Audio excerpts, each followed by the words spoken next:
Boa noite. Bom, eu ouvi falar de um tema assim, que eu tive um pouco de dificuldade. Eu acho que todos nós, né?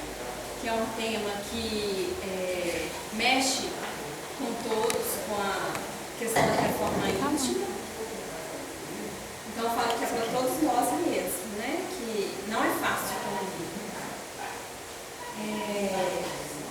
Eu trouxe essa frase aqui, do Mário Quintana, que ele fala assim: a arte de viver é simplesmente a arte de conviver.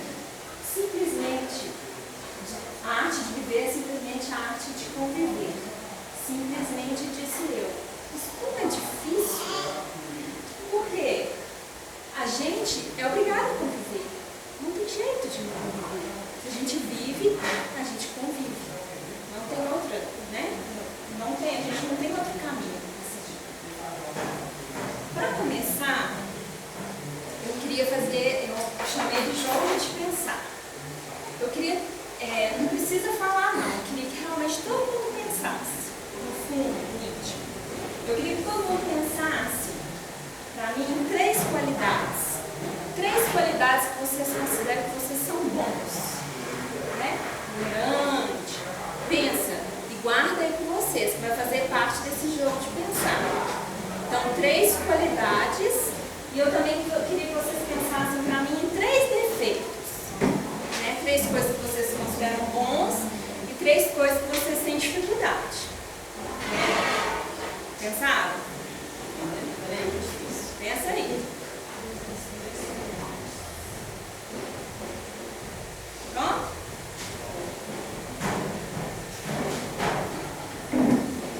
Três qualidades, 3 defeitos. Aí eu vou exemplificar aqui, às vezes ajuda. Que eu pensei, 3 qualidades. Eu pensei, eu sou tolerante, sou humilde, sou carinhoso, né? E 3 defeitos: vaidoso, orgulhoso, egoísta. Que enquadra, eu acho que em todos nós, ou a maioria mesmo, né, gente? Não tem como a gente fugir, nós estamos evoluindo ainda. Aí eu vou contar um caso e vocês vão pensar assim: usei qualidade ou eu usei o meu defeito? Pensem no de vocês, né? Então eu vou colocar 3 casos. No trabalho, você está fazendo o seu trabalho direitinho e seu chefe te chamou a atenção por causa de um trabalho que você não entregou na hora que ele considerava que era certo. E isso acontece muito, às vezes até dentro de empresa, né? Quando tem vários diretoria, gerente, né? E assim vai. Então, às vezes tem um momento de diálogo ali, pode acontecer isso. Então, vamos supor, você está dentro lá da empresa e aí ele te cobra uma coisa que não está dentro do prazo que você esperava, mas para ele é aquele prazo. E ele te cobra gritando, com agressão. Aí eu queria que vocês pensassem, vocês usaram a qualidade de vocês ou o defeito? Quando vocês tentaram lidar com a situação? Situação do chefe ou situação de não fazer o trabalho? Com o chefe. Porque o que eu quis dizer foi, como existe a hierarquia, ele achou que estava cumprindo o prazo certo. O chefe colocou que não era o prazo certo, porque a gente tem entregue antes. Só que a forma como que o chefe chegou para conversar foi de agressão, gritando, xingando, com raiva, né? Humilhando. Aí vocês acham que vocês usariam uma qualidade, vocês seriam tolerantes, humilde, caridoso, vocês usariam o defeito? Isso aí eu estou colocando a qualidade e defeito que eu considerei. Vocês podem conversar com outra coisa. Começaria com as qualidades, né? Se não tivesse jeito. Aí, vamos continuar. Depois nós vamos ver qual. São 3 casos, se vocês usaram 2 qualidades e defeitos, 3 defeitos, 3 pode usar os qualidades. 2. Você pode usar um segundo e pensar o outro. Eu pensei a mesma coisa. Isso, a gente está caminhando, a gente pode até agir e pensar de outra forma. O outro, a gente vai pensar com o companheiro, né? Namorado, marido, esposa, né? O companheiro.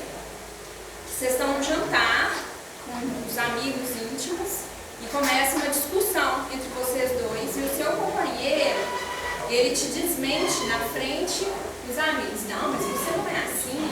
Aí você fala que você é de uma forma e ele vai e te coloca que você é de outra. Aí pensa qual vocês usariam, qualidade ou defeito, né? E o outro com a família.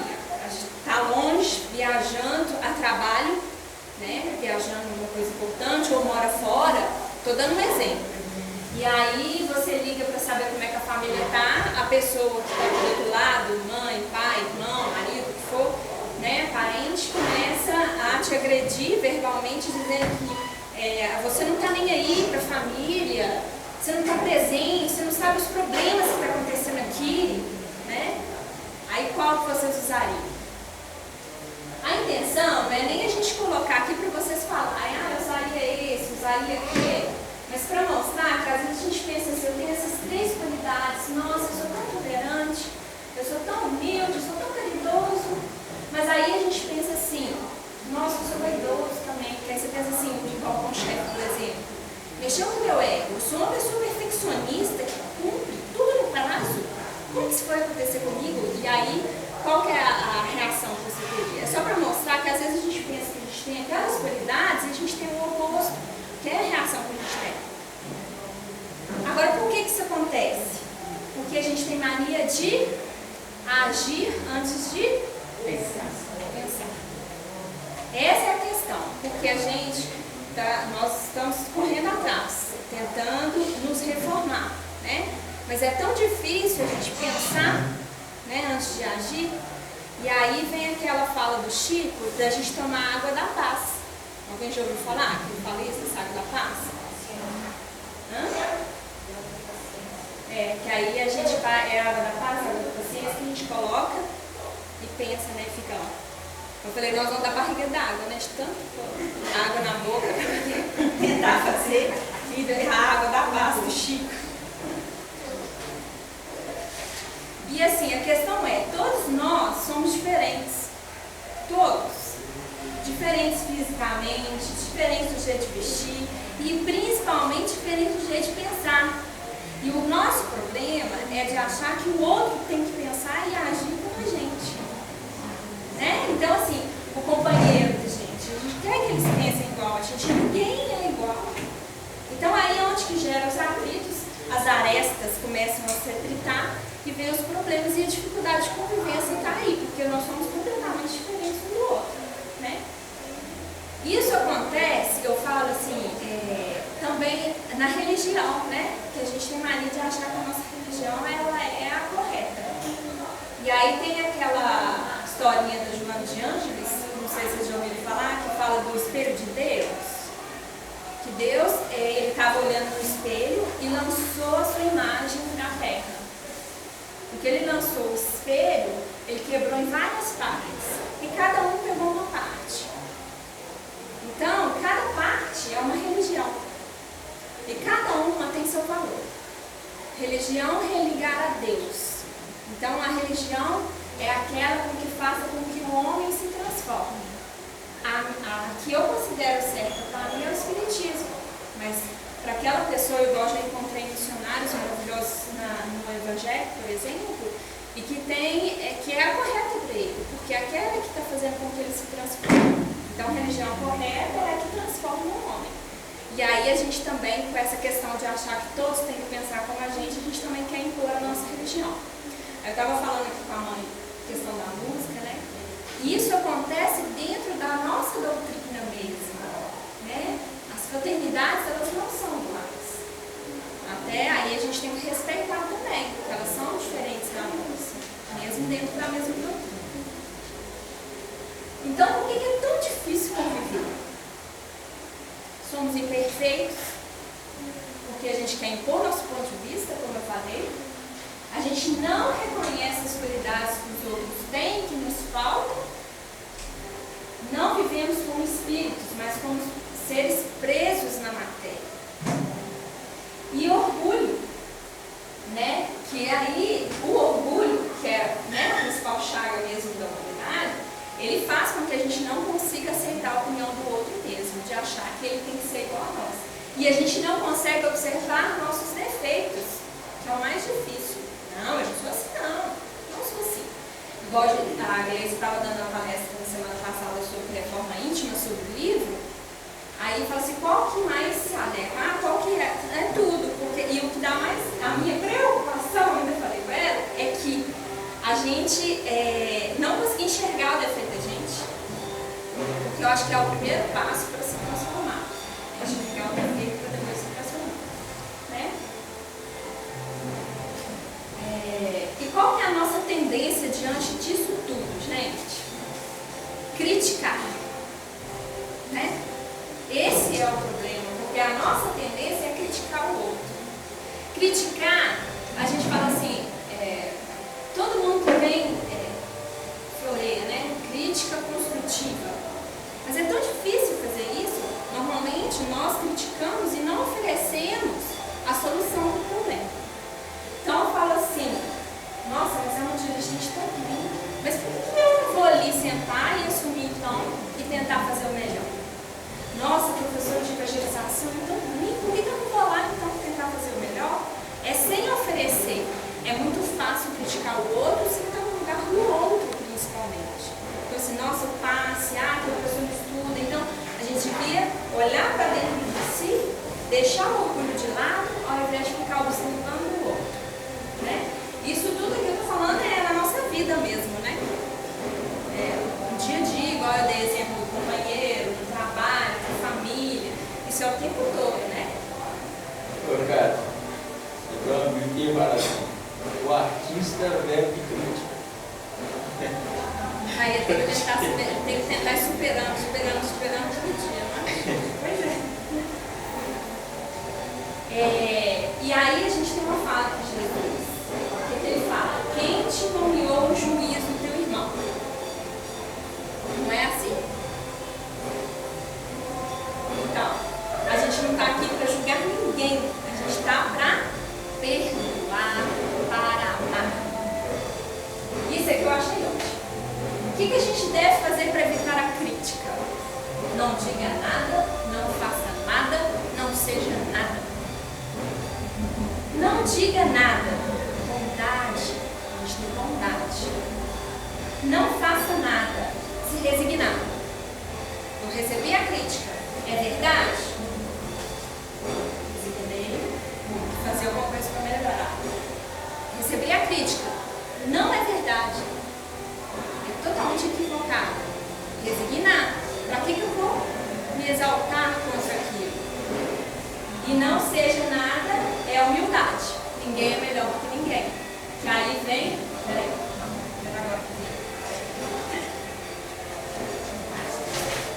Então, quem que a gente deve seguir? É difícil? Então a gente segue o quê? O que a gente segue? A verdade. Alguém aqui pode me falar qual é a verdade? O que é a verdade, gente? Ô Kátia, lá no Jesus no lar, eles falam, a verdade total só pertence a Deus, é a luz total. Ninguém detém isso aí.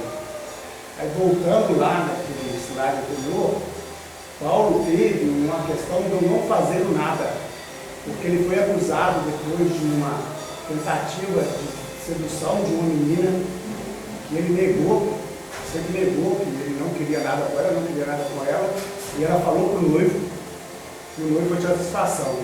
Aí Paulo disse, abre aspas, meu irmão, quem está com a verdade, o que eu estou te dizendo é a verdade dessa situação.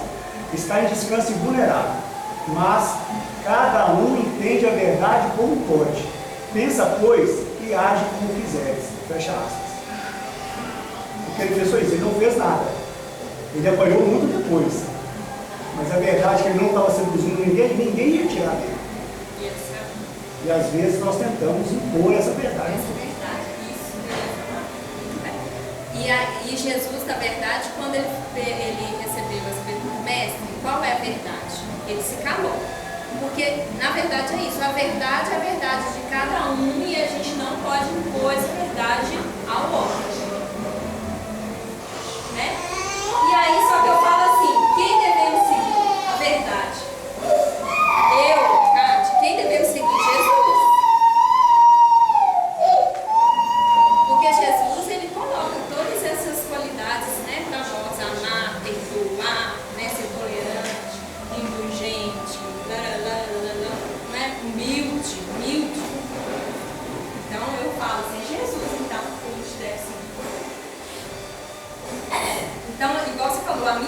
verdade não é a mesma do outro, e toda vez que a gente tenta impor a opinião do outro, a gente não tem a resposta que a gente queria.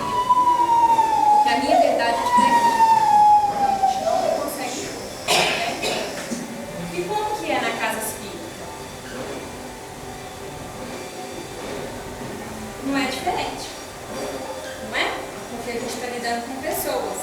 Se a gente tem dificuldade com o trabalho, com a família, né, com o marido, esposa, né, namorada, então na casa espírita é a mesma coisa. A gente está convivendo com pessoas, então características diferentes, verdades diferentes, arestas se aplicando também, a mesma coisa. Uma das coisas mais complexas no cotidiano de uma casa espírita é administrar as diferenças comportamentais entre os trabalhadores. Aqui e ali, por um motivo ou por outro, pipoca em nome da caridade, mais evidente. Pipoca em nome da caridade, mas o silêncio, tá? Mais evidente nos olhares atravessados, nos recadinhos indiretos e não raro o afastamento inexplicável de um companheiro que parecia tão entusiasmado. Quando chega nesse ponto, a gente já é mais grave, né? Já está chegando a afastar o companheiro. Os desenhos da fofoca, né? Aí eu trouxe aqui 2 vídeos. A gente vai assistir, que aí nós vamos entrar falando de um livro que fala dessa questão da convivência na casa espírita. É só ver, tá? Não é original, cadê o original? Sumiu.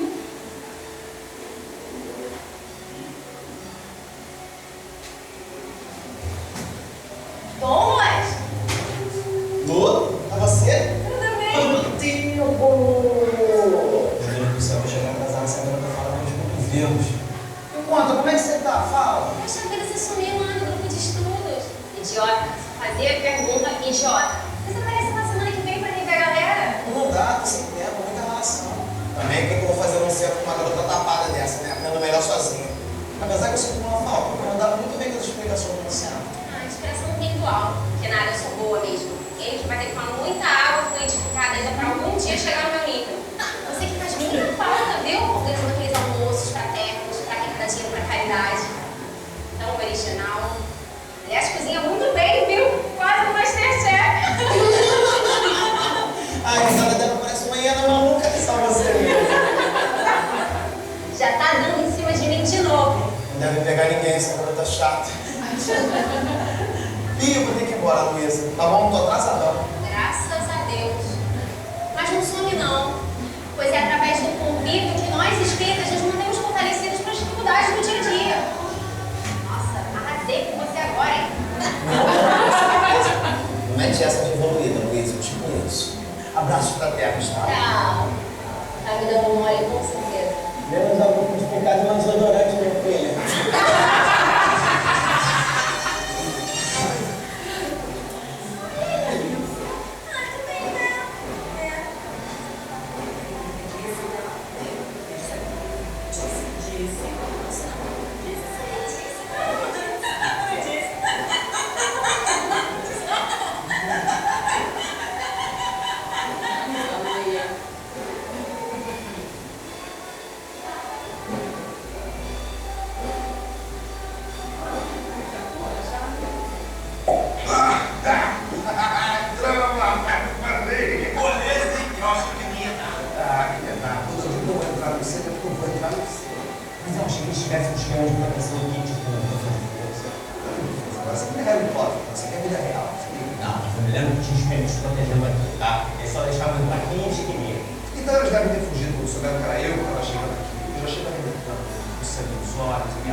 Demolidor de centros espíritos. Ou relaxaram na vigilância e deixaram uma brecha para a gente entrar. Eu não preciso de brecha. Brecha de tudo. Se tiver que ter uma brecha, eu faço primeiro uma brecha. Eu agora chego de papo furado, vamos começar o trabalho. Tem que botar isso tudo até abaixo. Como assim botar tudo abaixo? Fica abaixo, esse monte de coisa espírita, essas palhaçadas. Joga até a turma da banda com o espírito agora. Olha aí, plural de aviso, aí os espíritos, olha aqui. Bazar. Esse monte de roupa é pra doação, isso aqui parece é bazar. Ou pra gostar de bazar, é espírito. É o sexto de inferno. Sim, destruir isso tudo aqui, acabar com essa palhaçada. Como assim? destruir um prédio? Não dá. Pra gente destruir esse prédio aqui, precisa de um mega, ultra, mega de efeitos físicos. Mesmo assim, se a gente destruir esse prédio, não ia fazer nada. Porque o centro é feito de pessoas. O centro é feito das pessoas. Também nunca vai lembrar, não? Isso é bobagem. A ordem liberal foi para destruir o centro espírita. A gente está aqui para isso, não é? Você já entendeu? A gente tem que atacar as pessoas que compõem esse centro. Mas eu queria dizer vamos ver as estratégias que ele vai fazer. A gente vai fazer o que sempre funcionou. A gente pode atuar em cima deles, em cima do presidente do centro, em cima da diretora do CNP, em cima dos médicos, em cima dos palestrantes, das estrelas. E botar um querendo ser melhor que o outro, sabe? A última bolacha no pacote de Kardec. Vaidade. Já tem. Nem vou precisar da gente. Vaidade tem uns montes aí, o centro continua funcionando. Preguiça. A gente podia plantando umas coisas assim para os trabalhadores da casa. Não vai pro centro de não, fica em casa, vai ver uma série na TV, vai frequentar o centro, vai participar desse grupo, você está fazendo tanta coisa ali, não é pesado. Preguiça? Preguiça já tem. E o centro está funcionando. Egoísmo, já tem. Discórdia, muitas. Fofoca, é o que me fala. Pô, mas como é que esse centro não está funcionando? Eu não tenho nada do jeito. Com a ajuda de vocês, é claro. Sai de mim, rapaz, sai de mim, eu te pego uma voadora aqui agora mesmo, hein? Vem não, hein? Toma logo essa voadora dele, ele é um dos protetores da casa, ele vai prender a gente aqui. Se eu não tivesse com a coluna ruim, te quebrar com a coluna aqui. Que coluna? Que coluna? Você não tem mais coluna, não? É, não tem coluna, não. Não vamos prender ninguém, vocês são bem-vindos, fiquem tranquilos. Bem-vindo. Você tem noção que a gente veio aqui pra discutir essa porcaria toda? Sim, mas acabaram percebendo que das conclusões que vocês queriam espalhar por aqui, esse centro já está cheio. Ué, porque já chegou alguém antes da gente aqui? Esses centros têm que ser feitos com pessoas mais, cada um com suas próprias dificuldades. Mas alguns estão querendo aprender, tentando domar suas inclinações. Vocês são muito bem-vindos e exercitam a vigilância. Nenhum centro espírita é perfeito. Cada centro, igreja, sinagoga, terreiro, qualquer templo que exista, é só um ponto de partida. Um trampolim, e te dando pulso. Agora, sustentar o voo é trabalho de cada um.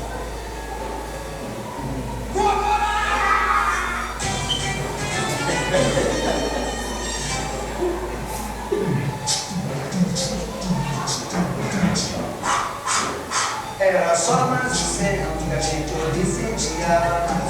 O boladão ali estava de lábia, de inveja e preguiça e vaidade não falta mais pra espalhar confusão, já não valia de nada. Chegando de voadora, pedra, papel e paulada, mas nós quebramos a cara com a coluna travada.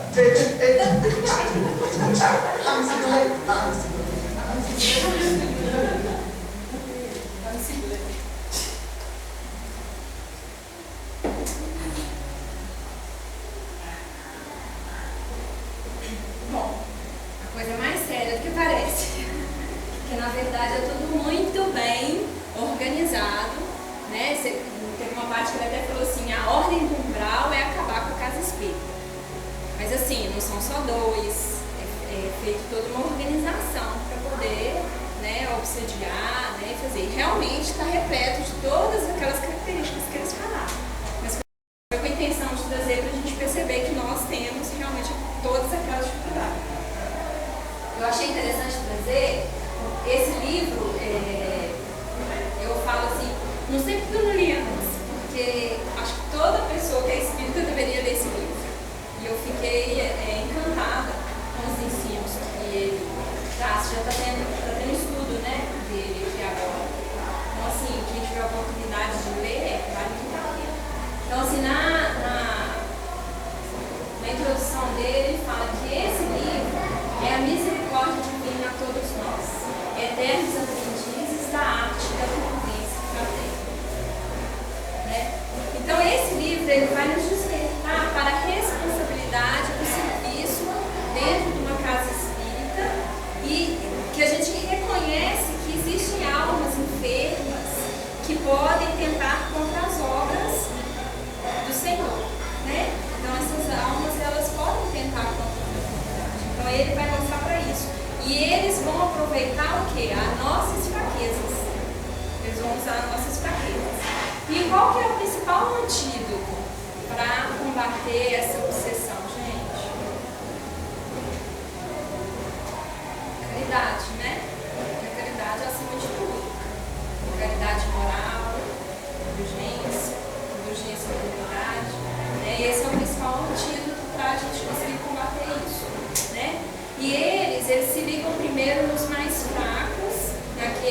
estão mais vulneráveis e que abre um campo de ação para eles, para depois conseguir contaminar o grupo todo. Então eles vão trabalhando e organizando mesmo.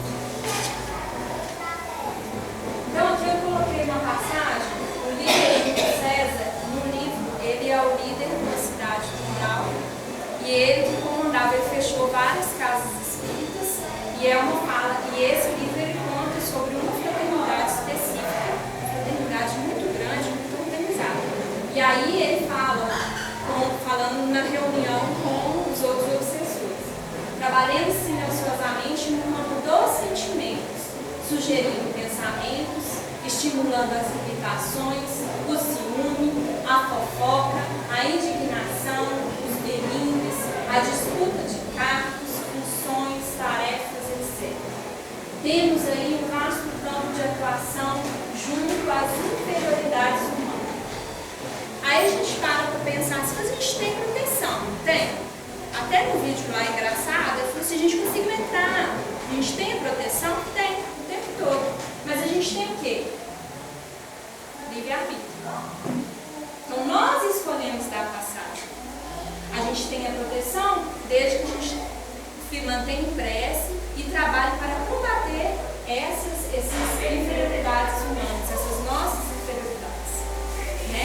Então a espiritualidade está aí nos protegendo, mas depende da gente. Não adianta a gente querer que eles protejam e nos guardem, porque a gente não vive ali. E aí eu coloquei, não nos esqueçamos dos ensinos do Cristo. Aquele que quiser ser o maior, seja o menor e servidor de todos. Todos somos importantes e necessários às funções da oração. Sem a pessoa que nos ajuda aqui a fazer viver a fraternidade, não teria como acontecer nenhuma tarefa. Estaria suja. A gente tem reunião mediúnica para auxiliar os irmãos encarnados e nós, encarnados. A evangelização auxilia as nossas crianças, os pais, os tratamentos, né, os eventos, filmes, aí, todos somos importantes e necessários. E aí, a gente está fazendo o estudo da reforma íntima, né? Teu lugar na vida. Não é isso? Então, qual é o teu lugar? Né? É na evangelização, eu fico melhor na limpeza, eu vou numa mente única. Cada um tem seu papel, cada um tem seu lugar. Eu coloquei o que eu achei interessante para falar um pouquinho de nós aqui. Aqui, todo mundo batendo arte, né? Aqui, ó, vocês aqui. Mulheres, todo mundo pegando na enxada, todo mundo pegando casa, todo mundo se uniu para fazer a diferença, porque sem isso a nossa casa não estava aqui em pé. Aqui, aqui os encontros do ano passado, né? Aqui também a laje, aqui o almoço da laje, foi, os almoços que a gente tem uma vez por ano. Então, assim, tem aquela que cozinha, tem aquela que lava vasilha, tem aquela que brinca com as crianças, tem aquela que serve. Então, todo mundo é importante. Eu coloquei aqui as engrenagens, né? Nós, cada um de nós, somos um dentinho da engrenagem. E se faltar um dentinho, ela não vai rodar. Então, por isso que todo mundo é importante. Todo mundo tem valor.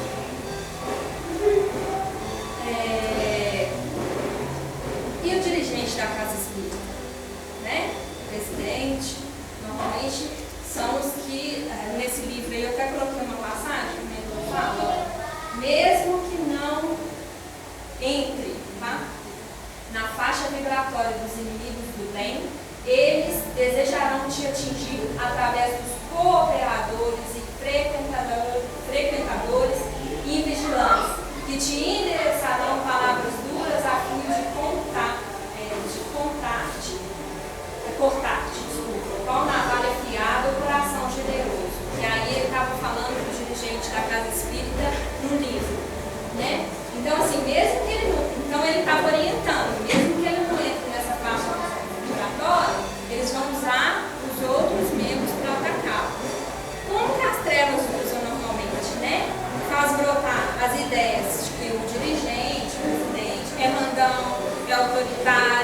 gosta de aparecer, gosta de dominar, né? E aí a nossa função nessa hora é fazer uma prece para tentar combater essas intuições que a gente recebe o tempo todo.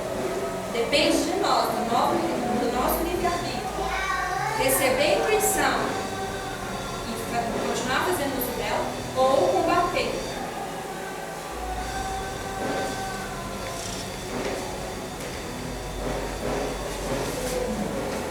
Bom, agora eu vou falar coisa que eu acho que é até um pouco mais complicada. Existe hierarquia na casa espírita? Porque a gente não pode falar hierarquia pensando em cargos de empresa, por exemplo.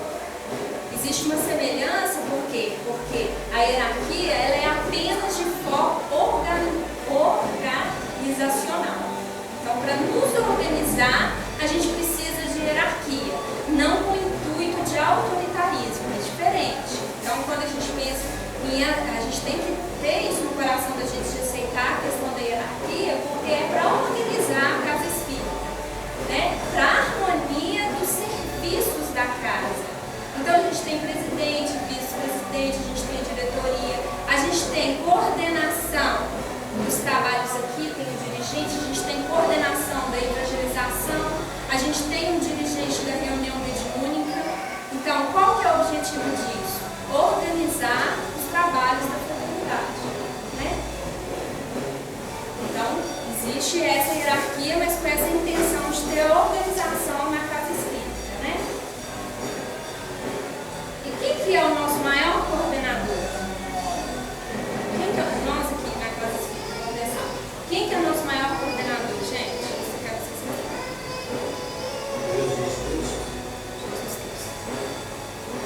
é o nosso maior. Nós todos estamos trabalhando sobre a coordenação de nosso Senhor Jesus Cristo. É o nosso maior coordenador. A espiritualidade está trabalhando sobre a coordenação de nosso Senhor Jesus Cristo. Então ele é o coordenador maior e a gente não pode esquecer disso. E existe hierarquia no plano espiritual? Não tem hierarquia no plano, né, gente? Porque precisa ter organização. Então existe hierarquia no plano espiritual. Eu trouxe essa pirâmide aqui, que ela é do livro Nosso Lar, aí tem a dúvida do povo, maioria. Tem todos os postos aqui, tá vendo? Encarnação, parte hospitalar, todos têm coordenação. Então a gente tem coordenação, a gente vê que na reunião mediúnica tem um coordenador da reunião mediúnica, tem um coordenador da casa, o mentor da casa, então existe coordenação. E nas trevas? Existe coordenação nas trevas também. Então aquele Júlio César lá, que estava contando a história do livro lá, né? Existe a coordenação na fraternidade, nas trevas. E assim, é tão interessante porque Júlio César, né, que era o sucessor da história do livro, ele instruiu várias casas espíritas e ele, eu vou ter que falar um pouco do livro, né, gente, quem está lendo, me desculpa, eu vou ter que antecipar um pouquinho. Então ele nessa casa espírita que ele todos realmente ele conseguiu tirar muitas membros mesmo que eu obsediava. Tinha mesmo que estava tão bem, que tinha uma vibração tão grande que não conseguia doar por ele, e ele conseguia fazer, por exemplo, atuar com o marido em casa, para não deixar que ela fosse, por exemplo, que ela era coordenadora dos trabalhos da fraternidade.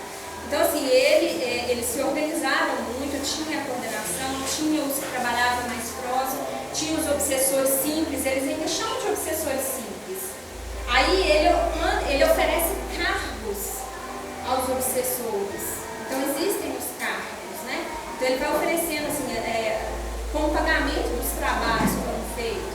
Então assim, às vezes ele estava em igreja, em outra doutrina, para poder conquistar às vezes um obsessor que estava lá, para poder trabalhar. Então foi tudo muito bem organizado. E aí o que acontece? Tinha uma diligência muito grande na fraternidade, foram feitas palestras, muita coisa em prol dessa infiltração. Aí o que aconteceu? Eles não conseguiram. Então, no fim da história, mostra a cidade espiritual lá quase completamente vazia. Porque Porque a espiritualidade, juntamente com os encarnados, conseguiram resgatar a maioria dos obsessores dessa cidade espiritual que queria destruir essa fraternidade. A gente teve um bom êxito, né? A gente nem sempre tem isso aí. E ele, no final, ele encontra com os pais, que já tinham desencarnado, que vem resgatar ele, e ele também é socorrido. E assim, eu fiquei até surpresa, porque ele vai falar que ele ia reencarnar de novo, e quando ele tivesse 50 anos, o que ele ia ser? Presidente da Cacita, que ele obsediou. Então, aí eu parei para pensar que tarefa árdua, né? Não é fácil, mas não. Aí deu o presidente da casa espiritual em casa, vamos supor ele. Aí isso não é do livro, não, é do livro Sagrado. Ele teve muita gente que ele vai ter que prestar contas. Que ele obsediou muitos. Aí o que vai acontecer? Ele vai ser muito apedrejado. E ele vai ter que manter firme nessa oportunidade de ser presidente da Casa Espírita. Então, aí eu ainda brinquei com os meus irmãos, gente, assim, não tem como a gente ser bom no passado. Nesse estágio que a gente está aqui, né? A gente tem que evoluir mesmo. Porque a gente tem muita gente para cobrar da gente os erros do nosso passado. Não tem jeito, não. Bom, vamos lá. Aí, falando ainda de hierarquia, no livro Os Mensageiros, André Luiz comenta sobre a organização dos postos de socorro. Então aí ele fala assim, notei que o trabalho do posto de socorro, do posto, se desenvolvia em ambiente de mais era camaradagem. Não obstante o respeito natural, as noções estão lá no livro. Então, o que acontece? Tudo acontecia bem, porque tinha essa organização. Então eles se organizavam e tudo fluía tranquilo, né? Com respeito, todo mundo respeitando os carros, né? Eu falo, uma coisa que eu vi da igreja, uma questão que todos nós somos funcionários de Jesus. A Gleice é coordenadora da evangelização. Então se eu falasse hoje assim, Gleice, eu não vou mais ser evangelizadora. Aí ela me falou que eu acho que você foi só, né? Então você vai ter que pedir demissão por Cristo. Não é pra ela. E aí fala, você conta a história de uma pessoa que fez isso, não foi? E aí que a pessoa se toca a gravidade. Eu falo que é pior abandonar uma tarefa do que começar. Porque a responsabilidade nossa é muito grande quando a gente abandona. A gente está pedindo demissão é para Cristo. Então a gente tem essa hierarquia. Eu ainda falo assim, eu me considero. Nós somos assim, eu sempre vou fazer alguma coisa, eu falo assim, eu tenho que falar com ele, porque existe essa coordenação. Se eu cismar de fazer tudo que me dá na telha, por exemplo, não pode, porque além de ter essa hierarquia, essa organização, a casa ela tem um foco para trabalhar. Por exemplo, a evangelização, que é um forte, eu acho, da fraternidade. Ela tem um foco. Todo ano passa tudo que vai acontecer. Vai falar tema tal, é feito acontece as reuniões. E aí a gente tem que seguir aquele cronograma. Senão eu vou ter que pedir demissão, porque se eu não quiser seguir o cronograma, senão eu fico uma bagunça. Né? Eu falei até na organização. Gente, eu vou dar passeio pela primeira vez na vida, minhas palestras nunca dão. Sempre falta. Eu coloquei até como conclusão isso aqui. Um centro espírita é, acima de tudo, um núcleo de amor, fraternidade e solidariedade. Né? O amor é o antídoto mesmo, né? Acima de tudo. É um núcleo de consolo para almas adotadas como as nossas. Igual o obsessor lá na comédia falou, né? O centro é feito de pessoas. E aí o mentor fala de pessoas doentes. Que a gente está na terra, igual a Emmanuel fala, no hospital, né? Então ninguém vem no hospital para poder ficar divertindo, né? Ninguém vem para prisão para ficar divertindo, né? A gente vem para melhorar, né? É um núcleo de consolo para almas adoentadas como as nossas, que buscam equilíbrio através do exemplo e da vivência do amor cristão verdadeiro. Né? É um núcleo de estudo da doutrina espiritual é o número de estudos que a gente pode esquecer de estudar muito e praticar também. No qual podem e devem participar pessoas que desejam realmente, do fundo do coração, conhecer as leis de Deus. Livres de dogmatismos, preconceitos, tradições, secularizações, sincretismos e misticismos. Pessoas que desejam estudar com o divino direito de questionar constantemente, né? Analisando à luz da razão, com bom senso, deduzindo livremente os preceitos, debatendo ideias. Então, isso é um centro. A gente tem que lutar para a gente conseguir conquistar. Eu falo assim que a gente precisa de muita amor, muita doçura. Às vezes a doçura para poder conversar, para falar, não se melindrar, aprender a ter humildade para receber uma crítica, né? Que é aquele não faça nada. Essa doçura que eu falo, a hora que receber a crítica, a doçura para poder questionar, para poder pedir alguma coisa, para poder falar o que não gostou, sempre com doçura, com amor, e eu acho que tem que ser falado, mas diretamente. Então vamos supor, Camila, não gostei de alguma coisa, Edna, que não estava bom, Glaucia, né? Aí eu falo assim, isso não tá bom, vou chegar com doçura e falar, eu acho que não é legal isso. Mas não ficar nos corredores, por exemplo, a gente não pode fazer isso. Ou não, nem ficar nos corredores, não ficar martelando tudo. Aí eu tô nos corredores, eu tô na minha cabeça fofocando com os irmãos encarnados, né? Que é a mesma coisa, que a gente acha que, não falei, mas o primeiro passo é não passar pra frente, não falar, né? Mas o pensar, a gente tem que corrigir o nosso pensar, né? O problema todo, eu acho, sabe o que é? Porque às vezes a gente acha que tá certo. É o Por exemplo, orgulho, né? por exemplo, vamos supor que o foco da obsessão seja eu. E eu vou fazendo as coisas achando que eu tô certo. E não consigo enxergar que eu não tô. Mais difícil que eu acho é isso. Você entendeu? E aí eu dou abertura, eu não atento que eu tô dando abertura, eu tô fazendo tudo em prol dos obsessores, mas eu não dou conta de que eu tô fazendo. Aí se alguém vem falar alguma coisa comigo, eu defino, que eu acho que quem tá certo sou eu. E qual que é o melhor caminho? Prece. O problema é que quando você acha que você não tá errado, você não faz prece. Mas não é fazer prece o tempo todo. Fala isso. É fazer prece o tempo todo. Porque aí você pode ver, você cria bloqueio para os obsessores, né? Quando você entra na prece.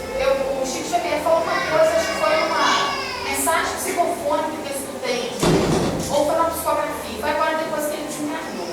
Ele fala assim, ou danada de personalidade, e essa personalidade não dá nada, ainda mais quando você tem personalidade forte, né? Você pensa uma coisa, você acha que tá certo aquele negócio, entendeu? Aí acabou, aí você vira porta sem caráter, de instrumento de desavença e de discórdia. Por isso que a gente tem que agradecer a oportunidade de trabalho desse Reforma Íntima, Atitude, né? Para nos reformar. Porque o primeiro passo é perceber essa dificuldade nossa. Mas o antídoto é fazer a prece mesmo. Como é que era? 6 horas da manhã, meio-dia, 3, 6, meia-noite. Muita pressa. 6 horas? É muita pressa. Porque se a gente orar e vigiar, né? A gente consegue, pelo menos a gente pode até estar indo nesse caminho que você está falando, a gente consegue. Tem um dos obsessores que fala assim, é fácil trabalhar a influenciação na cabeça deles porque eles esquecem do antídoto que o protege. E depois ele dá uma risada e fala assim, eles esquecem até de fazer prece. Isso mesmo. Aí é fácil. E aí teve o caso daquela, esse ele está falando do livro, né? Que eles riam mesmo, que eles esquecem do antídoto que é a prece. E aí tinha uma, acho que Márcia Boaventura, se não me engano, não sei se estou trocando os nomes, são 2 mulheres, que era coordenadora dos tratamentos, ela não tinha esse acesso. Não tinha. Então, assim, aí o outro ia, tinha um que era responsável por dar os relatórios, dar o relatório. E aí ele fala, essa não tinha como. Aí o que eles fizeram? Eles começaram a analisar tudo e foram pelo marido.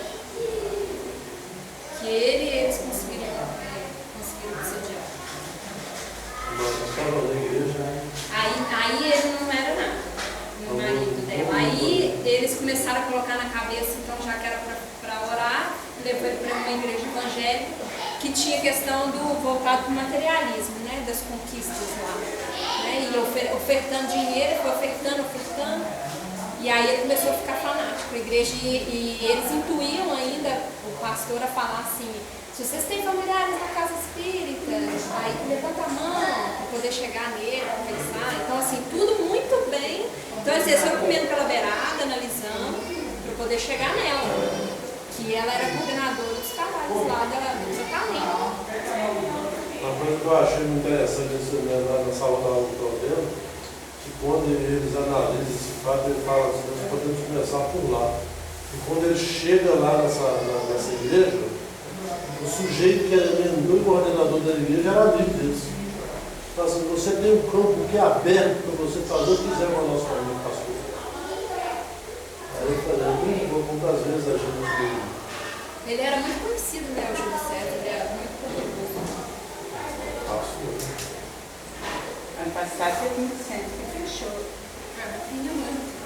Por isso que esse livro, eu acho que foi com o intuito de auxiliar mesmo, porque realmente tem que se manter firme e fecha, gente. Não é fácil mesmo, não. A convivência é muito complicada. Nessa aula eu faço isso, ele fala assim: mas ele deve, nessa aula eu falo assim: mas ele deve, muito visual. Aí o sujeito fala: quando ajudaremos ele a parar com o vício do álcool, para fugir da sujeira. O marido, ele era viciado em álcool, eles ajudaram ele a parar no álcool, para ele poder seguir a igreja, para poder ficar fanático. Sei que no fim ele é internado no hospital psiquiátrico, esse marido dela. Ela retorna as tarefas, ela consegue. Pronto, gente, era isso que eu queria passar.